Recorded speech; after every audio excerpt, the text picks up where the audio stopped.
Hello বন্ধুরা, আজ আমি রান্না করব মাছের মাথা দিয়ে চুকাই পাতা। তো দেখে নাও কিভাবে রান্না করব। প্রথমে আমি পাতাটিকে ভালো করে ধুয়ে নিব, তারপর কুচি কুচি করে কেটে নেব। কাটা হয়ে গেলে তারপর আমি রসুনকে ভালোটিকে ধুয়ে ছেঁচে দেব।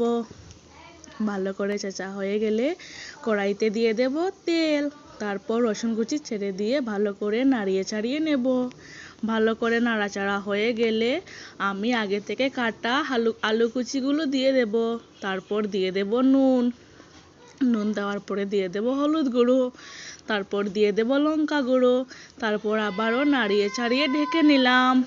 সিদ্ধ হয়ে গেলে আবারও নাড়াচাড়া করে শুকাই পাতাটি ছেড়ে দেব।